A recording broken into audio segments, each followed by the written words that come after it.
Good morning from beautiful, kind of rainy San Diego. Today, I have an amazing guests for you today, an amazing business panel for you of two phenomenal business leaders. And I am so curious what we're going to share with you today about leadership, profitability, and building, scaling, and maybe selling businesses, right? How to go all about this. So let me just get some intro started.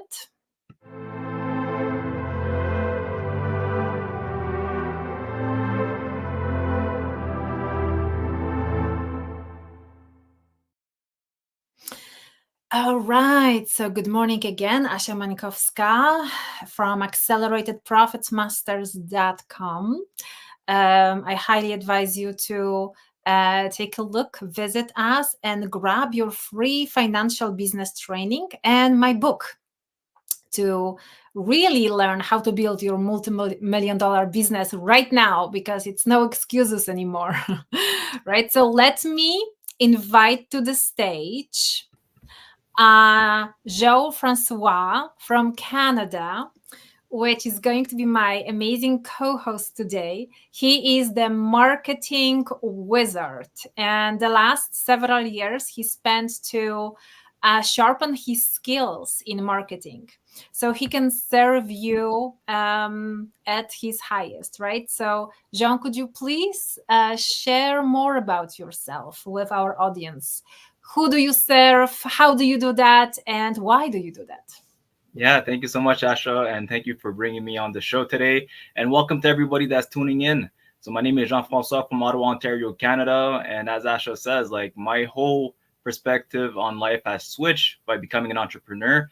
And my goal is to help local entrepreneurs and business owners who lack visibility online really get the attention on their services and products so they can pretty much grow and be able to actually do the things that they really want to do, whether it be spend time with family or just be able to start new ventures and projects. And I love doing what I do. Thank you so much, my dear. And, my business model is always perfect for multiple 6, 7, 8 figure entrepreneurs who really seek business, better sales, profitability, but also scalability and predictability in any economy, right?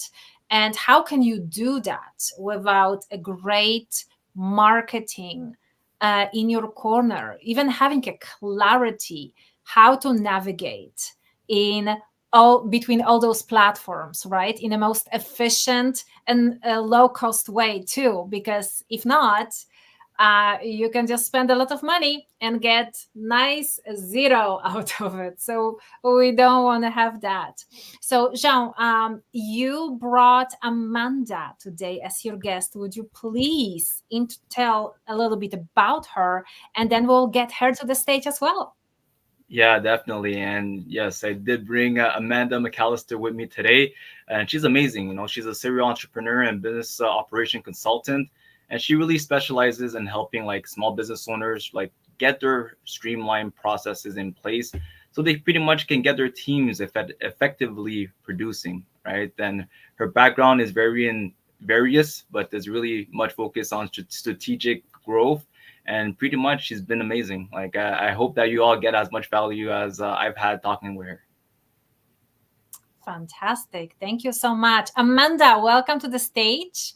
And can you please introduce yourself? Share with us what do you do? Who do you serve? How do you help people? And why do you help?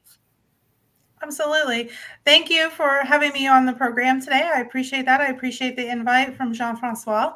I'm excited to be on your show. I help small business owners who are looking to scale their business. Most of my clients are at the 500,000 in revenue to a million, and they're getting ready to cross that kind of black hole from the 1 million to 5 million, where they realize they can't wear all the hats anymore. They need a team behind them. I help them find that team, build the processes to empower that team to work best for them, help them develop company cultures. And then I have worked with some businesses personally that I've owned that I've exited from. I exited a nonprofit organization and turned that back over to another group of founders. So making sure that your business survives outside of your own brain, so that when you do get ready to exit your business, it is an asset that you have that you can exit, and it's not something that lives and breathes in your own head and destroys your personal life and causes you all kinds of stress and chaos, because that's not the way life should be. Yeah, yeah, absolutely. You know what? I started my business journey completely by accident, I guess, but there's no accident in the same time, right? In the age of 21, when I built, scaled, and sold my 3 companies. And trust me, it was fun. It was a lot of work. So early on, I really appreciated and I experienced what does it mean and how to build a business value, right? Because we are not going to do business just to work 80 hours a week, but we're really building a business or starting even that adventure to enjoy our life, to make our dreams coming true, right? But then even when we start, when we grow, when we scale, there is always different challenges, and not smaller or bigger, just a different caliber. Depends on what is the stage um, of the business growth. I will say, from a baby business to teenager, when we think we know it all, to actually mature business, right? When we have actual business with systems, employees, with all the data, with all the KPIs and SOPs that are so necessary. Otherwise, we have no idea where we at, right? So let's kick it off. Why do you think it's so important for leaders, for business owners to really see the difference in between the revenue and the profitability that they bring to the table when they wrap around their brain around their business systems? Well, I think when an entrepreneur is first getting started, especially when they're operating in that LLC model, you kind of feel like your business revenue is something you can take a draw on whenever you want to. It's how you pay yourself. And you haven't really conceptualized your work inside of that business and how much that business should be paying you and what your pay rate should be. So you get to a point where you're looking at your books and you think to yourself, wow, this is great. We brought in $300,000 or $700,000 last year. It's great. I own a 7-figure business.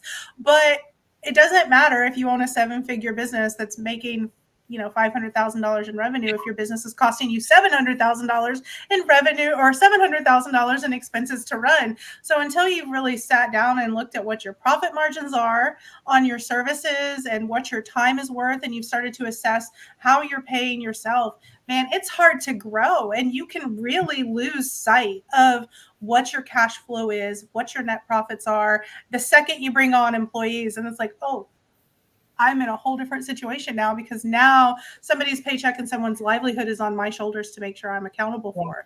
I think it's a different place. And I think that's one of the first things you really need to assess when you start saying to yourself, I want to grow my business. I don't want to just make websites anymore. I want a team and I want a whole agency, or, whatever. I want to have multiple real estate agents, realtors in my agency. It's a whole different perspective. Absolutely. And you know what? Even not only that, but think about this. People performance, it's going to be the most important when we hire the team, right? Your responsibility as a business owner is crucial, but we just don't hire them to have a more responsibility in our lives, right? We hire people so they can perform, enjoy. We can bring so much clients and serve them at the highest level, right? But whatever, it may be real estate or anything like that, it's so important to have the right people, provide them with the right support that they highly need. And maybe that's going to be the right leads that they receive. Or maybe if that's a model when the agents are bringing the leads on, we have to provide them with the sales training, right? Ongoing support that really will set them up for success. And that's another level of complexity that it costs, right? And like you said, if we don't have the bandwidth, we don't have nothing left or only a little bit, what is our probability to grow? Mm-hmm. Not so But much. I think that's something that's, that professional development piece is so crucial. And that's something that Jean-Francois and I have spoken about before in the past is like, a NASA astronaut is trained. Every job on the planet is a trainable job. So you really have to hire your values, but you have to take into consideration the time it's going to take to get someone up to speed. Because yes, you should hire people who are generating revenue for your business, who are bringing money into your business. Your employees, in theory, on the surface, shouldn't cost you money, but your employee is not going to walk into your door performing at maximum efficiency. You've got to give them a runway to learn and grow with you. Even if they're coming in as top talent, you have a business culture. Even if that business culture exists solely with you, it's going to take them time to replicate the things that you do, your USP for your clients, so that your clients can appreciate the work that they're getting from your employees as well. So that professional development runway is absolutely critical. And it does cost money because they're not performing at 100% efficiency the day they walk in. Definitely. And I wanted to add to that too, because when it comes to even just profits and just revenue in general, a lot of business owners fail in the first 5 years because they're not actually selling at quantities high enough and at margins high enough to be able to even get to that point where they're actually being profitable. Most people, they get in business, they're passionate, they're excited at the beginning, but then they forget that, hey, I'm also taking on a sales job at the same time. Like, yes, you have the idea, you're launching it, you still have to push the idea into the marketplace and get it sold for people to actually want to actually keep on buying from you. And that's where it becomes a whole challenge on, okay, do I keep on doing everything myself and overwhelm myself, or do I bring on people? And sometimes if you do bring on people, you have to pay out. And are you ready to pay out? So some business owners will say, yeah, I can suffer for a little bit. But some will be like, yeah, but I'm not making money anymore. And now that's where it becomes, okay, am I really doing this business for me, or am I doing it for others? Absolutely, absolutely. How, Jean, how do you see yourself as a big part of assisting your clients in building their profitability? Great question. And the first thing is, when somebody has a major idea that they want to actually just bring out from their head, like Amanda said, into the real world, first thing to do is getting attention, right? Who do you actually want to serve? Okay, that's the first question. Now, how do you actually get your name out there? Well, you have to pretty much market yourself. You have to promote who you are, what you do, and how you serve. And those are the ways that people are going to be able to see that you actually bring value to them and want to keep on buying from you. The attention part is something a lot of business owners miss, because they're like, man, I don't want to keep on, putting out flyers or going door to door, or, going on social media, although we have to do it. This is how all the major companies have been producing for the last 100,000 years almost. Like, we've been doing this, and it's not going to change. Yeah, absolutely. You can either be the holy grail, right? So every client dream, or you can be the best kept secret. And so many entrepreneurs that I've met, we have so many startups in San Diego, in California in general, that are absolutely phenomenal. But because they don't have the foundation as well, or maybe they are just the first 5 years in business, like you said, Joe, they are not having the awareness how important it is to have their brand awareness out there in every single platform that their client is, because sometimes they don't even know who is their avatar, who do they serve, right? So there is no right communication, there is no right content that their clients will find that they can rely, that they can relate to. And that's why they're experiencing so much slowdown in their growth. 100%. right? So they really miss that, and they have all the financial leakage. Yeah. And that's one story that I actually bring up, that I spoke with this guy. He had his own agency. Man, he was doing pretty good, man. First year was 200,000. He was really excited. It was all good until he started realizing that, hey, I don't know who my ideal client is. And because I got lucky and pretty much it was working so well, now I don't know how to actually scale from this. So he was stuck. He was like, man, Right. now I don't know how to actually go back and redo what I've already done because he already had everything in place. So the best thing for him was just, hey, I'm gonna quit, get back to a job, and just leave it alone. And a lot of business owners are at that point nowadays. They're like, man, like I don't know what I don't know, and now am I really excited as much as I was when I first started? I don't know. Right. Now, you know what? Because there is so much help for startups, right? But when you are in the level of scaling, when you want to grow your company, right? But then you have so many blind spots too. So even when you grow, maybe sometimes out of luck, because your product and services are so highly valued that you will get those clients. If you really want to do it in a predictable, sustainable way, you have to have all the clarity in place, right? And what is the cost of lack of the clarity? Amanda just mentioned such a close to my heart aspect. Even, building your a business entity, right? Okay, I have LLC, but how I'm going to take care of my taxes, how I'm going to pay myself. I had the pleasure a long time ago, 12 years ago, be a tax attorney as well. So I have a little bit of knowledge. Trust me, it's changing all the time. How to really structure your business, and that is the last thing that people think about when they starting, right, Amanda? I It think you've definitely experienced. is. Oh yeah, Uh-huh. like you have to begin with the end in mind. And that first Mm, nonprofit venture that I started, I knew when I started it that I wanted a nonprofit face for the business. It was working with children. That was, really the direction that you needed to go, especially when you're in education. And nonprofit doesn't mean you don't get paid. It doesn't mean there are no profits. It just means you don't right. draw from the business. I think there's that misconception. But even when we were starting that nonprofit, I knew that I wanted to do consulting work that was Mm, paid and was for profit alongside of that. So when we right. started that business, we started both branches of that business. So that nonprofit entity was this autonomous entity on its own.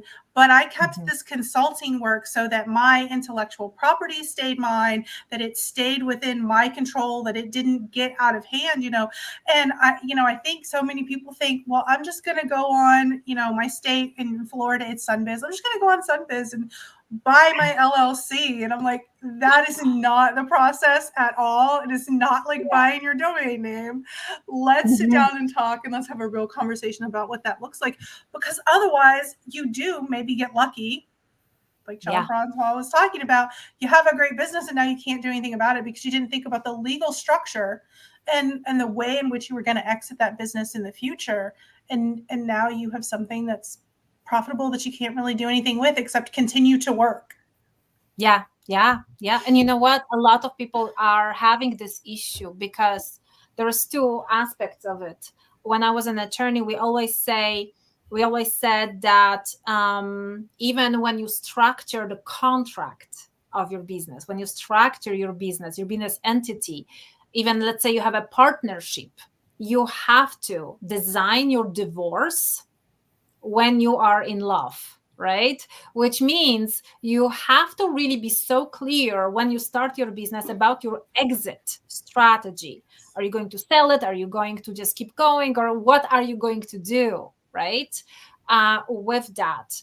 And a lot of people are don't having that clarity, or let's say they may be growing with the thought that someday they will sell that business, right? But then they're so passionate, they tied everything to themselves. There is no structure systems, no KPIs, no outsourced tasks that are very clearly communicated and described, as you know, with the operational programs, that over a sudden when they actually want to sell it, okay, maybe they have a great value, but no investor wants to really invest in it. Why? Because it's so much a lack of clarity. There's so much tied to this one person who is the owner. Mm-hmm. Right? I had a very, very great example of it. I remember it was multi-million-dollar business. That was a cell company. She had great sales teams. They had a good book of clients. So they were really bringing on predictable profits and revenue. But the problem was there was no systems in place. Everything was in her head, like you've mentioned, right? Mm-hmm. There was no, what is the avatar? What are we doing? Where are the trainings? How are we doing? They just, okay, one person just burn out, we're going to hire another one. It's all good, right? Everyone wants to work here because it's such a great company. But then the relationships, all the clients that she had, maybe not all, but 80%, were so tied into the relationship with her. So guess what? She is going to be out of a picture. Who's going to buy it? Mm-hmm. You know. So that was the problem. Yes. Asha, Oh do my you goodness. find that is kind of like a generational conception of, you know, over time in the, you know, the 40s, the 50s, the 60s, you lived in these small communities, and mom and dad built a business with the expectation that when they were ready, they were just going to pass it on to their children.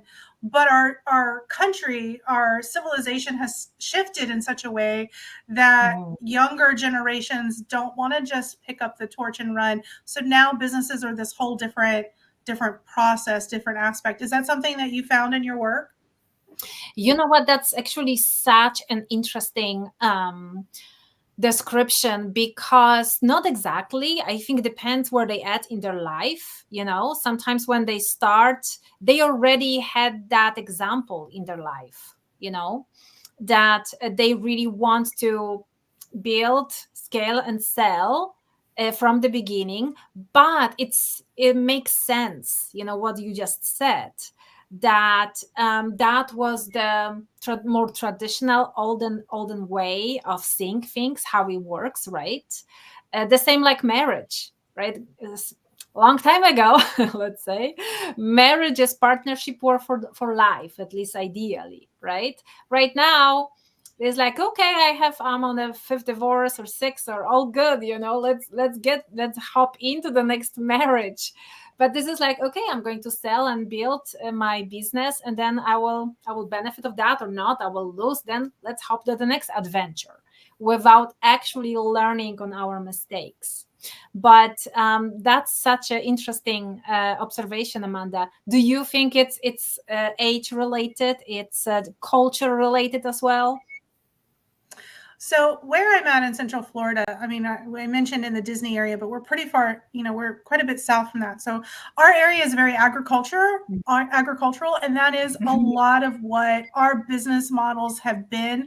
I'd say probably up until the early 90s, where they were family-owned businesses, family-owned farms and groves and things like that. And it has been a very big shift in land development in our area because, you know, acres and acres and acres of groves had been in families for 3 and 4 generations in my area, and now those properties are being passed to children who are like, I don't want to grow oranges. The orange market is not what it used to be. I don't want to grow tomatoes. I don't want that on my plate. So a lot of the property development is coming about in Central Florida because families are selling off family acreage of groves to build homes and land development, because they can get so much more out of that land that way than what they can working the land and keeping up with the groves and things like that. So that notion of business ownership in our area has shifted, I'd say probably in the last 25 to 30 years. So yeah, it's kind of like a generational shift here with those small businesses of just, I don't want to do what my mom and dad did, and I need a way out of that. I've Yeah. seen that No, too. that completely made sense. Yeah, go ahead. No, I've seen that too, as you were mentioning. But for what I've seen too is that a lot of times when you're in a situation where you're actually the son or the daughter, and you're like, hey, well, my parents want me to actually take over this business. You're like, man, I don't want to take over this at all. This is not something that I want to do. And now you're like feeling guilty because you're like, okay, well, like do I have to, because I have to help them out and I have to make sure this business is profitable because it's our livelihood. Or you're like, okay, I just say no and let them deal with it. Now it becomes like a whole family feud issue, and now it's like, hey, how do you deal with that? And it becomes a whole sensitive situation. Now you don't even want to just like blow out of proportion, but it's a lot of people that are in this situation. So how do they deal with this? That's something that I always wondered. Yeah. Do you see that in Canada a lot, in your industry as well? Oh yeah, definitely. Because especially in Canada here, a lot of the times you come from that whole family orientation where it is going back to the generational pass down, and then now we're at an age where children want to do different things. Like they want to venture out on their own passions now, right? So them building a business is not something they really want to do, and especially here in Ontario, we're very big on the whole like going to college and university. So a lot of them just want to become employees. So becoming an entrepreneur and business owner is not something people want to take on. Like it's too much responsibility for them. Yeah, you know what? I hear you. I mean, Poland, where I'm from, when I was maybe not the first, but in my generation, I was the entrepreneur in my family, and it was not treated seriously at all. They thought, okay, it's just a hobby, because I had to have this solid education, being an attorney and whatnot, have a master's in PR and journalism and whatever, because that's the solid job that I should be pursuing. So when I came to San Diego, to US, obviously my first step was to continue that because that's what I was taught. But in the same time, it was really not my passion, how I seen my future unfolding and where my talents and passions were, right? So I think it's also the industry where we at, the culture where we at, right? And the industry, I mean, by the field that, let's say, e-commerce, it's going to be different because it's not the generational environment that we're dealing with, right? It's okay, buy and sell a type of business or something else, or like even being an attorney, the law office can be okay, my mom, my dad, my or being a doctor, right? It's still the generational. But different type of businesses, I don't see that happening at all, because it's such a fluctuation, economical, and people are growing fast, right, that we have to catch up. So the next thing I really want to talk about is, this is something that Jean-Francois touched a little bit on, building the market awareness of a company, right? One of the top steps, I will say, when we want to grow and scale our company, is to build our market dominating position in our industry, right? So we dominate that. We are the go-to expert that people will know about and choose and chase after, right? Because that's the way to get also exposure and prove to our clients that we are the one that they have to choose, without us spending so much money on chasing them and trying to convince and sell them on it. So in your opinion, Amanda and Jean-Francois, how can we, in our businesses, develop the market dominating position for ourselves, for our clients, that can be clearly communicated on social media, via marketing, or anything like that?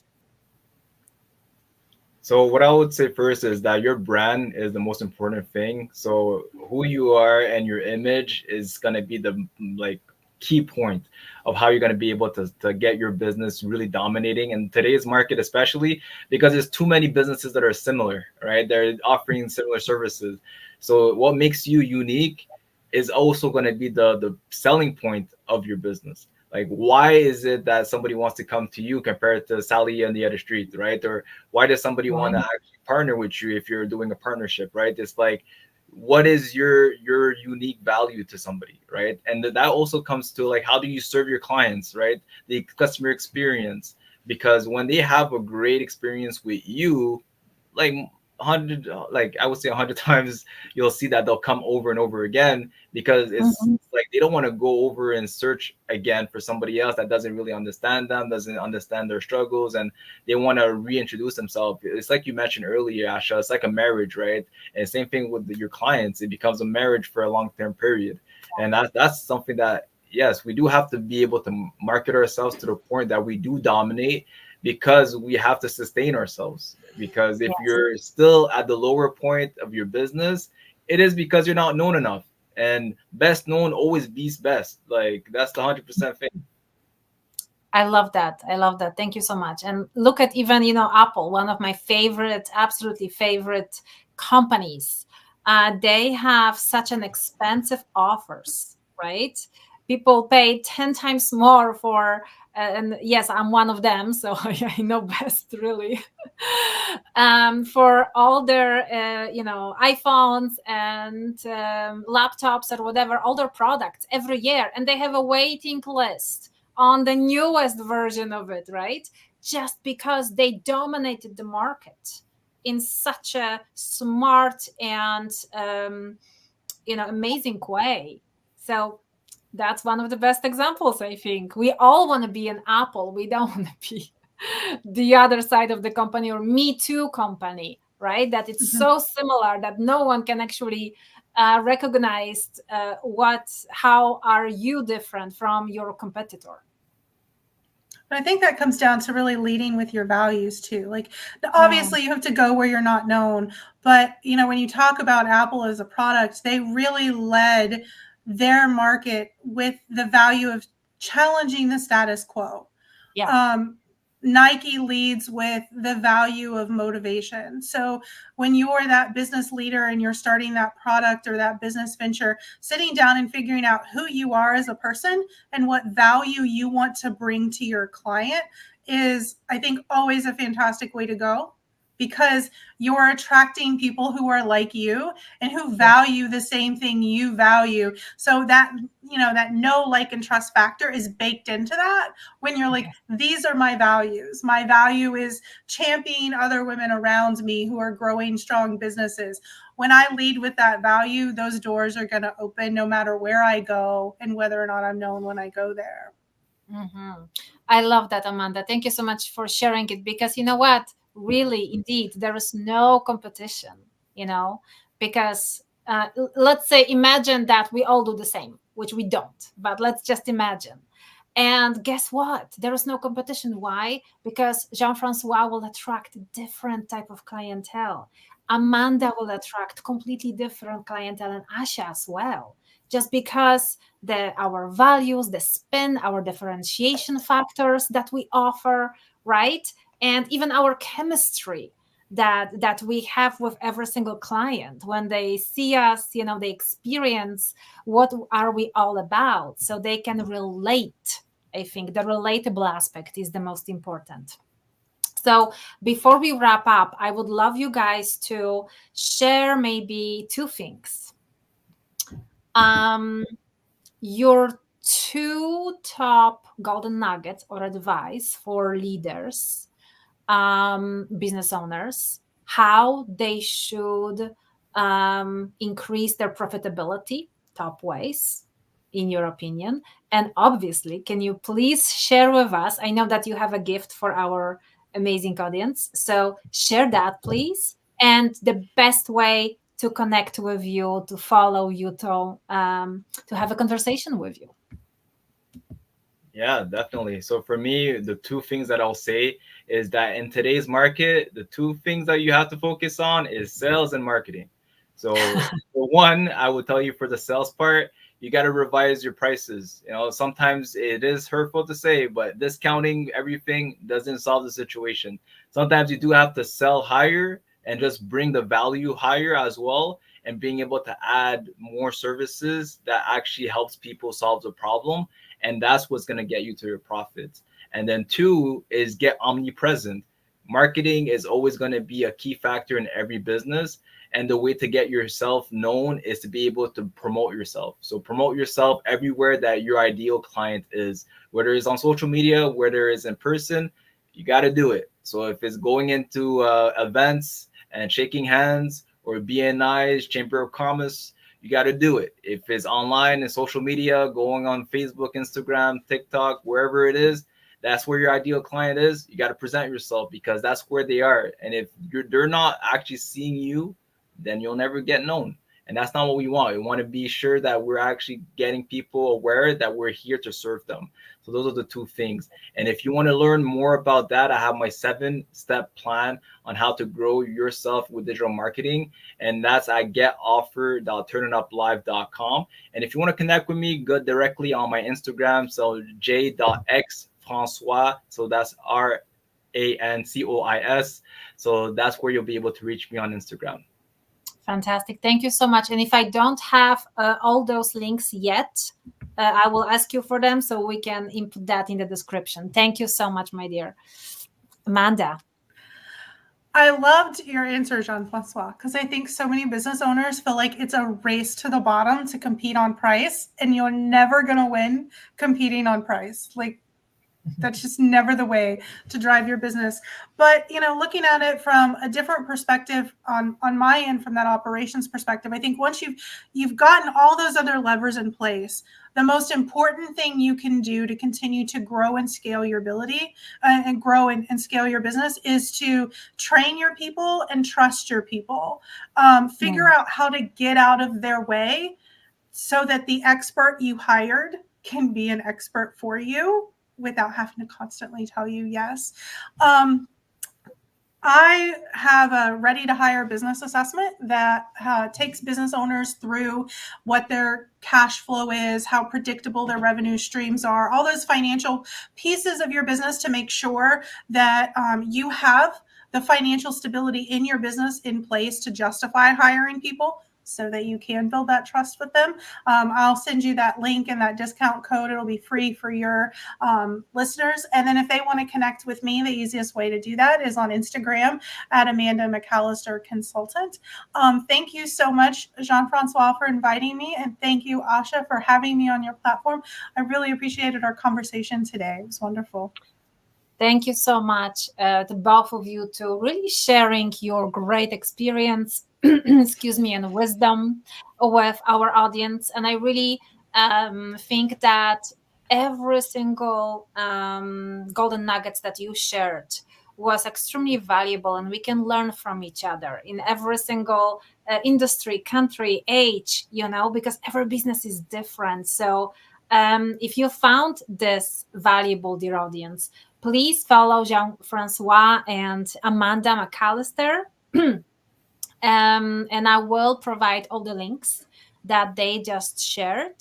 And make sure that you hop in on all their platforms and connect with them as well. Again, Asha Mańkowska, it was such a pleasure to host you at Accelerated Profits Masters. And if you would like more information and find out how can we double your profits, not only revenue, in 5 minutes or less, right? I will highly recommend you to schedule an appointment with me. I will also give you the link to do so. You can also go to acceleratedprofitsmasters.com to connect with me and schedule your appointment. I think it will be your best investment ever in your life to really find out in multiple aspects and areas in a very short time how you can do that, but also get a roadmap and very clear steps how to do it and how to implement in 90 days or less. So again, thank you so much. I will put right now outro video, and I will see you behind the scenes soon, okay? Stay with me.